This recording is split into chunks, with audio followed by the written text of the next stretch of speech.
Bueno, ya tengo mi licencia de radioaficionados. ¿Y ahora qué puedo hacer?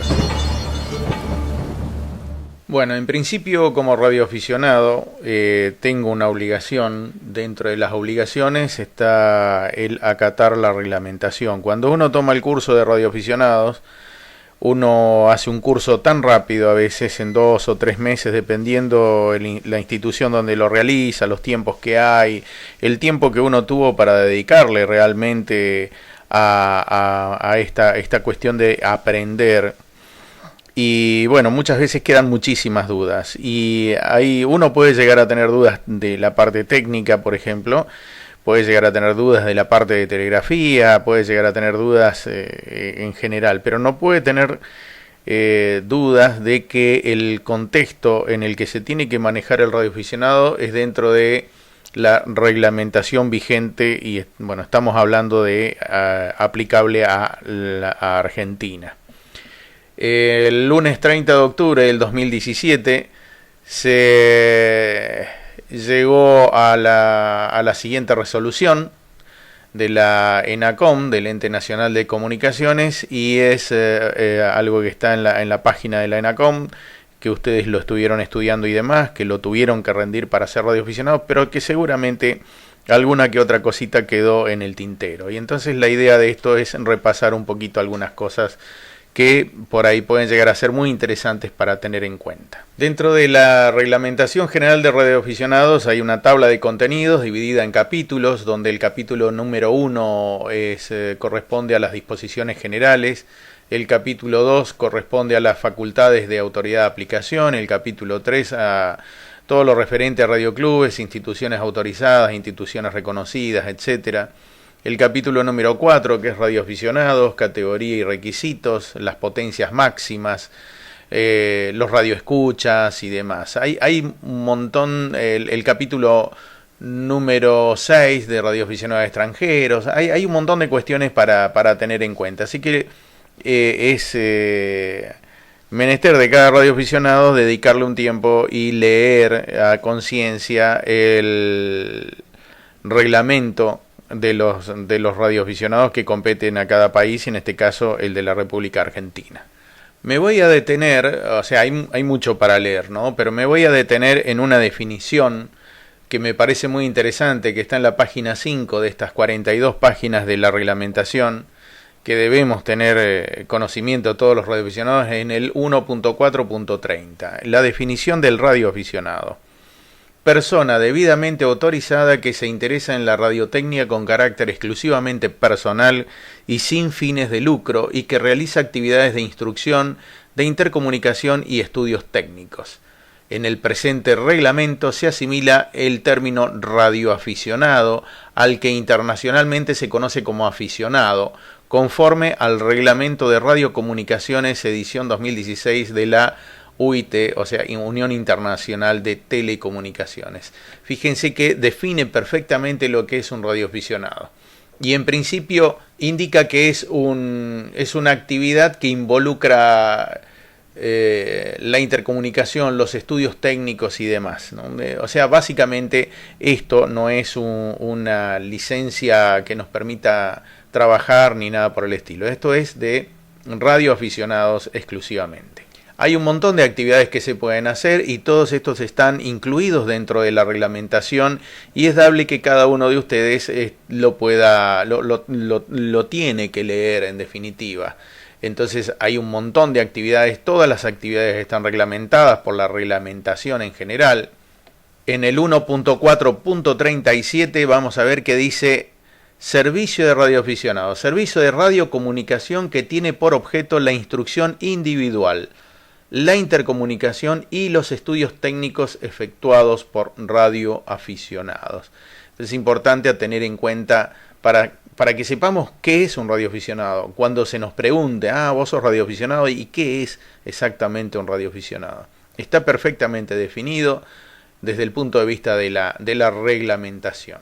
Se recuerda que las licencias de radioaficionados tienen una vigencia Por ejemplo, la licencia de radioaficionado tiene una vigencia de 5 años. Antes eran quinquenios, hoy son 5 años, contados a partir de la fecha del otorgamiento, y podrá renovarse indefinidamente por periodos de 5 años al realizar el trámite de renovación, rehabilitación o con cada examen de ascenso de categoría o lo que ocurriere primero. O sea, mi licencia dura 5 años. Yo la tengo que, al término de esa cantidad de tiempo, la tengo que renovar. Y si no, bueno, presentarme en todo caso, si yo me quisiera presentar para rendir un ascenso de categoría, a partir del momento en que yo me presento a rendir y obtengo la nueva categoría, a partir de ese momento comienzan a contar nuevamente los 5 años. Algo que por ahí dentro de las prácticas operativas a veces se charla muchísimo es esta cuestión de, cada cuánto tengo que nombrar mi señal distintiva. Es muy común que muchos radioaficionados siquiera den la señal distintiva, se ponen a hablar como si fuese un teléfono de un lugar al otro, u otros que cada tanto están pasando la señal distintiva. En el 1.5.8 indica que cada radioaficionado tendrá asignado una única señal distintiva, la cual deberá transmitirse al inicio de la operación y a intervalos de 10 minutos. O sea, yo puedo pasar el cambio si los cambios duran menos cantidad de tiempo. El tema es que más o menos dentro de 10 minutos se tienen que volver a repetir las señales distintivas. Otro punto interesante que tiene que ver con la parte de la práctica operativa en sí es el 1.5.11, cuando dice que cuando la estación opere en fonía, de acuerdo al segmento de frecuencias y privilegios, y deba codificar su señal distintiva, abreviaturas reglamentarias o ciertas palabras, deberá utilizar el cuadro de letras y cifras establecido en el apéndice número 14 del Reglamento de Radiocomunicaciones de la Unión Internacional de Telecomunicaciones. Básicamente lo que se utiliza es el código internacional, el código ICAO. Hace mucho tiempo atrás se utilizaban, por ejemplo, yo cuando saqué mi licencia en el año 1979, se tenían en cuenta 3 códigos: era el código americano, el código técnico y después el código internacional, que se llamaba en ese tiempo. El código americano era América, Brasil, Guatemala; el código técnico, antena, batería, estático, condensador; y el código internacional, que se llamaba en ese momento, hoy código ICAO, es Alfa, Bravo, Charlie, Delta, que es el que se comienza a utilizar a partir de este momento, que es el que se sugiere que se utilice. Un punto que me parece interesante es el 1.5.13, donde dice: toda estación dará prioridad en su uso a colaborar en forma individual o integrando redes cuando la autoridad de aplicación u autoridad competente en materia de protección pública, defensa civil y operaciones de socorro lo requiera, en situaciones de emergencia, desastre, accidente o gravedad manifiesta. Esto nos indica que nuestra licencia, que nos habilita como radioaficionados, no es un juguete, es algo para tomarlo realmente en serio, y que dependiendo de la capacidad que nosotros tenemos podemos llegar a ser de mucha utilidad o también ser un estorbo. Por eso es importante tener sentido común en el momento en que se aplican estas resoluciones, ¿no?, como radioaficionado. Hay otras cuestiones también importantes donde dicen el 1.5.15: producida la caducidad de la licencia, el titular deberá proceder a desinstalar en su totalidad las instalaciones radioeléctricas y o repetidoras que pudiera poseer instaladas dentro de los 90 días corridos de la fecha de caducidad. O sea, es importante. Yo pierdo mi licencia o no la quiero renovar más o lo que sea, tengo que desmantelar completamente mi estación. Me detengo un poquito en 1.5.18. Dice: los aspectos relacionados con la ética y procedimientos operativos se regirán además por el documento Ética y Procedimiento Operativos para el Radioaficionado, disponible en el sitio web de la IARU, que es justamente el manual de la IARU para operar correctamente. Es así que la International Amateur Radio Union establece la ética y procedimientos operativos para radioaficionados, que están en el manual de la IARU, que está disponible en ese enlace. En este manual nos podemos basar para saber, nos da un indicio, ¿no?, de cómo debemos operar correctamente. A veces uno tiene dudas, dice, bueno, ¿cómo tengo que operar? ¿Cómo tengo que hacer? Y bueno, hay un montón de cuestiones que tienen que ver con la ética, que tienen que ver con cómo manejarse como radioaficionado, con el respeto, con las instancias que uno tiene que cumplir, ¿no? Y con una especie de decálogo que yo creo que si uno... Yo siempre tengo en cuenta que no hay malos radioaficionados, que no hay malos operadores, lo que hay son malas personas. Entonces, si alguien sin querer omite algunas de estas cuestiones porque no la tiene demasiado en claro, bueno, por ahí puede generar un malestar en forma general. Pero es indudable que aquella persona que, por ejemplo, genera portadoras, interferencias maliciosas y bueno, que son desde ya a propósito, es profeso, evidentemente es una mala persona. Y lógicamente de ahí en más todo lo que sigue, ¿no? Y bueno, y hay una especie de decálogo donde dice que el radioaficionado tiene que ser considerado, leal, progresista, amistoso, disciplinado, patriótico, etcétera, etcétera, etcétera. Pero bueno, yo creo que cada uno sabe cómo tiene que ser como persona y de acuerdo a eso es el radioaficionado que va a ser. Traigo a colación algo que en algún momento escribió Rubén, Leo9 Whisky Zulu India, que en algún momento hacía los boletines del Radio Club Trelew, el boletín de la L1 Whisky Papa. En su volumen 01, el número 2, dice: la forma en la que operas tu estación es tu carta de presentación al mundo. O sea, si vos querés dejar bien plantado a la radioafición, la que se practica en tu país, en vos como radioaficionado sos el estandarte, vos como radioaficionado sos el embajador, en definitiva, que si uno opera incorrectamente no va a dar una buena impresión al respecto, ¿no? En el capítulo 4 se habla sobre las categorías y los requisitos para cada una de las categorías. Las categorías de radioaficionados que están activas actualmente son la de novicio, la de general, la de superior y especial. La especial es una categoría adicional, digamos, que es una especie de reconocimiento a la trayectoria. Pero tenemos el novicio, que es el primero que comienza, que seguramente vos que estás viendo ahí que sos novicio y decís, bueno, ¿qué es lo que puedo hacer? ¿Qué es lo que no puedo hacer? Y bueno, y después se asciende a general, hay que leer un poquitito la reglamentación, no lo vamos a trabajar acá porque se supone que esto es nada más que un paneo general acerca de la reglamentación. Pero es importante tener en cuenta que dentro de la nueva reglamentación cambian algunas cuestiones con respecto a las reglamentaciones anteriores. La edad mínima actual para poder obtener una licencia de radioaficionados es de 9 años. Así que lógicamente con la autorización de los padres y demás, certificaciones de firma, es un trámite, ¿no? Es un trámite que hay que hacer. Las potencias máximas permitidas de portadora de radiofrecuencia, es importante recordarlo, el novicio puede, con la nueva reglamentación, emitir hasta 200 watts de potencia. En la categoría general hasta 1000 y en la superior hasta 1500 watts. Esto es importante a tenerlos en cuenta. Y también a veces ser un poco lógico, digamos, en el momento de utilizar potencia, no porque yo pueda utilizar hasta 1500 watts o usar hasta 1000 watts lo voy a usar. ¿Es necesario usar la potencia o no? Bueno, eso depende de cada radioaficionado. Recuerden que cuando ustedes usan potencia es un poco difícil no interferir a los demás radioaficionados que pueden llegar a estar cerca. Así que bueno, esto volviendo a esta cuestión del radioaficionado que yo quiero ser, es importante respetar a los demás, ¿no?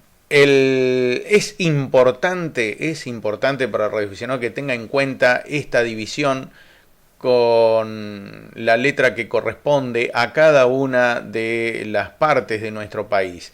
Saber, por ejemplo, que Foxtrot es de Santa Fe, que el hotel es de Córdoba, todos los sufijos lo tenemos que tener bastante bien aprendidos, y si no lo aprendimos, tener un mapita pegado por ahí cerca, que en la estación, que una especie de machete, lo pueden poner hasta en un cuadrito que queda bonito, y saber exactamente con quién estoy hablando y de qué parte estoy hablando. Si ustedes se fijan dentro de la reglamentación, hay lugares donde inclusive comparten la misma letra, la Golf, por ejemplo. En Chaco, por ejemplo, desde Golf Alfa hasta Golf Oscar Zulu es de Chaco. En Formosa es desde Golf Papa hasta Golf Zulu Zulu es de Formosa, ¿no? Y bueno, lo mismo pasa con Santa Cruz, lo mismo pasa con Tierra del Fuego. Entonces hay que tener muy en claro esto, porque aparece una zona X-Ray y uno dice, bueno, es de Santa Cruz. No, puede llegar a ser de Tierra del Fuego también. Entonces es importante tener en cuenta este cuadrito de divisiones. Otro punto importante, ¿puedo poner una estación repetidora? Sí, puedo poner una estación repetidora. En el capítulo 10 habla perfectamente acerca de estas cuestiones, pero lógicamente hay restricciones. En principio tiene que tener una potencia no mayor a 100 watts, ojo, warning, la tosca. Tiene que tener un dispositivo de identificación de forma telegráfica o fónica, un control remoto de encendido y apagado por las dudas si se cuelga, y así de esa manera no provoca interferencias. Una tolerancia de frecuencia inferior a 5 partes por millones, o sea, esto quiere decir que debe ser bastante estable. Tiene que tener un ancho de banda para la clase de emisión F3E en frecuencia modulada, ¿no? De 16 kHz. Y bueno, y el ancho de banda para clase de emisión F3Y, que son para repetidoras digitales, bueno, también tiene sus requerimientos, pero es importante tener en cuenta estas cuestiones. Entonces dicen uno, bueno, pero es muy complicado esto. No, yo puedo agarrar dos equipos que cumplan estas condiciones, los hermano a través de cables, como muchos han hecho, y ya tengo una repetidora. Lógicamente todo esto tiene que después pasar a través de la parte administrativa para poder sustentar esa instalación, darle una cabida legal para poder obtener el reconocimiento de esa misma estación, ¿no? No hay que olvidar que hoy tenemos, por ejemplo, una gran ventaja, podemos decirlo así, ya que el examen de telegrafía para novicios es solamente teórico, no es práctico, así que con lo cual es mucho más fácil para el novicio poder acceder. Y después sí, ya comienzan a aumentar los requerimientos de acuerdo a si yo quiero ascender de categoría o no. Es importantísimo tener siempre el libro de guardia, hay que acostumbrarse. Esto es un cuestionamiento que a veces se realiza y dice, che, los comunicados locales, por ejemplo, listo, me comunico por FM, por la repetidora, con 10 estaciones en el día. No es necesario porque son locales. Entonces muchos, por ejemplo, no anotan las comunicaciones locales porque no es necesario. Y son comunicaciones válidas, es una bitácora en definitiva el libro de guardia. Por lo tanto, en rigor, debo en el rayado del libro de guardia tener siempre anotado todas las estaciones que hice. A veces hay libros de rayado donde ponen horario de inicio y de fin, a veces no es necesario que tenga el fin del QSO, el QTR del fin del QSO. Pero es importante que toda comunicación sea anotada correspondientemente en el libro de guardia y bueno, es en definitiva la actividad que yo tengo como radioaficionado. O sea, el día que yo quiera justificar mis años de radioaficionado para poder ascender de categoría, el libro de guardia lo tiene que decir, ¿no? Es importante también el capítulo 13, el régimen de infracciones, sanciones y procedimientos. No lo voy a leer, pero es importante que lo tengan en cuenta. Esta no es una actividad, no es un juguete ser radioaficionado, entonces es importante tener en cuenta que puede haber apercibimientos, pero yo creo que el mayor crítico en cuanto al manejo de cómo soy como radioaficionado debo ser yo mismo. Yo mismo debo ser mi propio juez. Y entonces, bueno, todos vamos a poder convivir un poco mejor en ese enorme vecindario que son las bandas asignadas al servicio de radioaficionados. Dentro de las sanciones, como para verlo más o menos, está dentro del capítulo 13, está el llamado a atención, el apercibimiento, la sanción económica, la suspensión de la licencia y la cancelación de la licencia. Nunca más licencian. Por eso hay que tener cuidado con estas cuestiones, hay que ser responsable en definitiva. Hay algo que a veces se pasa de largo y es el anexo A, que son las asignaciones de frecuencia y modos y el plan de bandas de frecuencia. Dentro de esta parte que está en la página 32 están los modos de emisión, las clases de emisión y el tipo de modulación. Yo puedo asentar en el libro de guardia que estoy en CW y está permitido. También lo puedo asentar con la clase de emisión A1A, que indica que es CW. Con lo cual estoy diciendo que es telegrafía, que es código Morse. O por ejemplo packet F2D, que es telemando. Telemando, ¿por qué? Porque yo puedo a distancia poder comandar algo en modulación de frecuencia, que es información digital, que se puede transmitir en VHF, en UHF, en bandas mucho más elevadas que SHF y demás.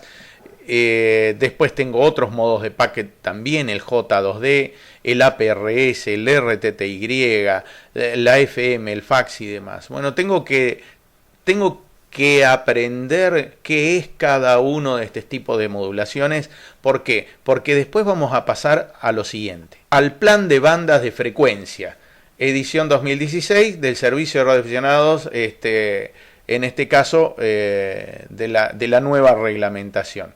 Entonces fíjense cómo se interpreta este cuadrito. Acá por ejemplo me dice banda de 2200 metros. Antes la banda más baja estaba en los 160 metros. Ahora hay bandas más bajas todavía. Que por ejemplo esta banda va desde los 137,7 kHz hasta los 137,8 kHz. Fíjense cómo leo esto. Me dice que la frecuencia van desde acá hasta acá, ¿sí? Y que lo que yo puedo trabajar en este caso es AM, FM, televisión, CW, Single Sideband, banda lateral única, digimodos, televisión en barrido lento, fax, packet y demás. Y acá tengo algo que dice categoría, novicio, general y superior. Fíjense que acá el novicio puede estar. En la categoría de 630 metros el novicio también puede operar, pero solamente en CW y en digimodos.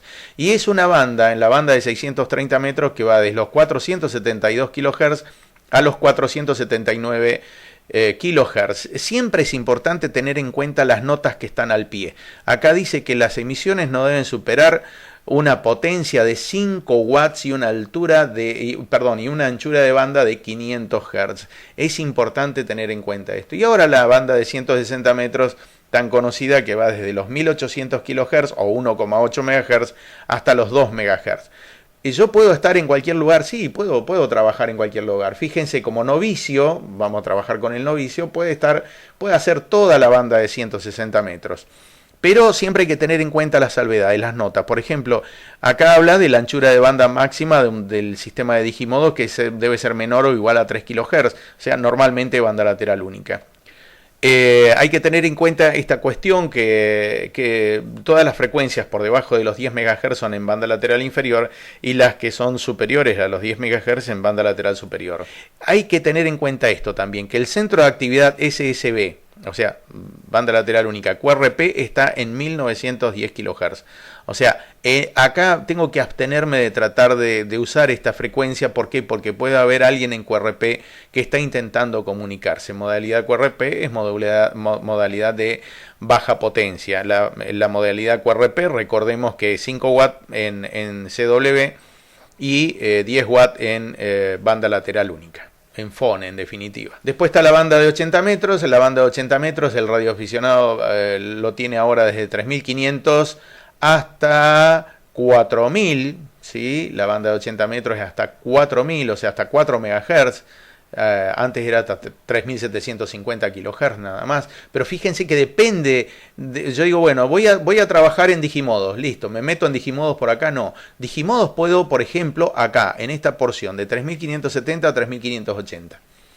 Hablando siempre de novicios. No me puedo meter en el modo que yo quiera, donde yo quiera. Entonces, ¿qué es lo que tengo que hacer como radioaficionado cuando prendo el equipo? Tener el reglamento al lado y las asignaciones de frecuencia para no meter la pata, ¿no? Para no estar haciendo algo incorrecto. Y siempre tener en cuenta estas notas que están debajo, que son las que me están indicando lo que puedo y lo que no puedo hacer, y en qué lugar y en qué no, y demás. Acá, por ejemplo, hay un centro de actividad para emergencias YARU, que está en los 3750 kHz. Tengo que abstenerme de tratar de usar esa frecuencia en lo posible, porque es solamente para emergencias. O sea, ¿y qué pasa si la uso? Alguien me va a venir a echar, y no, pero vos mismo debes ser tu propio juez y saber que lo que estás haciendo es incorrecto. Entonces, en la banda de 80 metros el novicio también puede. En la banda de 60 metros está una banda muy interesante de 5,35 MHz, o sea, 5351.5 kHz hasta 5366.5, también lo puede hacer el novicio. En la banda de 40 metros el novicio puede hacer toda la banda de 40 metros, distinto a las reglamentaciones anteriores donde solamente una porción y en telegrafía. En la banda de 30 metros, por ejemplo, directamente el novicio no puede operar, ¿no? No puede operar. Y también hay que tener en cuenta que son bandas de uso de carácter secundario, no son primario, por lo tanto no son de uso prioritario de radioaficionados. La banda de 20 metros es de tipo prioritario, de carácter primario, perdón, y el radioaficionado novicio puede operar desde 14.070 hasta 14.101 en estas modalidades, CW, Digimodo, RTTI, Packet. Fíjense que en la banda de 20 metros el novicio puede operar, pero no puede hacer fone. No puede hacer fone. Importante. En la banda de 17 metros solamente radiofaros y CW entre 18.109 y 18.111. En la banda de 15 metros el novicio puede operar una parte de la banda, ¿sí? Pero bueno, hay que tener en cuenta justamente los apartados. Por ejemplo, acá dice de 21.200 a 21.310, categoría novicio y general, ver la nota 3. Dice porción de satélites y demás, categoría novicio y general, podrán operar exclusivamente si lo hacen utilizando satélites como repetidores o en los modos de frecuencia del mismo. O sea, no puedo salir haciendo un QSO normal, sino que me dejan usarlo, pero solamente para satélites si yo soy novicio. La banda de 12 metros directamente no la puede usar el novicio. La banda de 10 metros sí, toda la banda completa con las salvedades correspondientes de las notas. Por favor, no me voy a detener en esto, sino simplemente es un repaso para incentivarlos un poquitito más a leer la reglamentación al respecto. La banda de 6 metros el novicio también la puede operar, la clásica banda de 50 MHz. Esta banda tiene aperturas esporádicas que me permiten con muy poca potencia hacer comunicados de X de muy buena manera. Bueno, la banda de 2 metros también completa, siempre teniendo en cuenta esta cuestión de las notas. Ojo, warning. La banda de 1,25 metros también, que va desde 220 megas hasta 225 megas, también los novicios pueden operarla en forma completa. La banda de 70 centímetros, de 430 hasta los 440 MHz. La banda de 23 centímetros también, que son de frecuencias muy altas, ¿no? La banda de 13 metros también, como novicio también lo puedo utilizar. La banda de 9 centímetros, que ya son de frecuencias altísimas, estábamos hablando de 3,3 GHz a 3,4 GHz, el novicio también la puede utilizar. La banda de 5 centímetros también, la banda de 3 centímetros también, la banda de 1,2 centímetros, que va desde 24 GHz a 24,25 GHz también lo puede utilizar. La banda de 6 milímetros, que sería el tope de banda hasta donde puede operar el radioaficionado. O sea, el radioaficionado puede operar hasta 47.2 GHz, que no es poca cosa. Hay mucho para experimentar. Hay un espectro radioeléctrico muy grande destinado al radioaficionado y sería una lástima que por mala operación, por ser malas personas, no por mala operación, porque yo puedo operar sin querer mal. Puede decir América, Guatemala, entonces a algunos les cae mal, dice, mira qué mal que opera este, y capaz que es porque yo por ejemplo, a veces se me escapa un Washington, un Granada, pero porque aprendí con los 3 códigos, y ahora, bueno, trato de usar el ICAO, que es el que se utiliza habitualmente. pero no estoy cometiendo una infracción grave. Infracción grave es comenzar a hacer portadoras, a hacer concursos. Por ejemplo, me pasó operando en radio que de golpe apareció alguien encima donde yo estaba llamando general, ya había previamente interrogado en la frecuencia si estaba ocupado o no, había estado escuchando anteriormente, me puse a llamar general en 40 metros, de golpe, ¡pac!, me sale la Lima no sé cuánto, que ustedes ya saben cuál es, llamando encima, sin haber preguntado si la frecuencia estaba libre, ni nada, listo, llamando. Entonces, bueno, cada cual es el radioaficionado que quiere ser. Y les dejo esto que para mí es fundamental y que es extraído del boletín que hacía Rubén cuando estaba acá en Trelew, lo extrañamos un montón, pero bueno, era un elemento muy valioso de nuestro radioclub acá en Trelew. La forma en la que operas tu estación es tu carta de presentación al mundo. 7-3 para todos. Muchas gracias.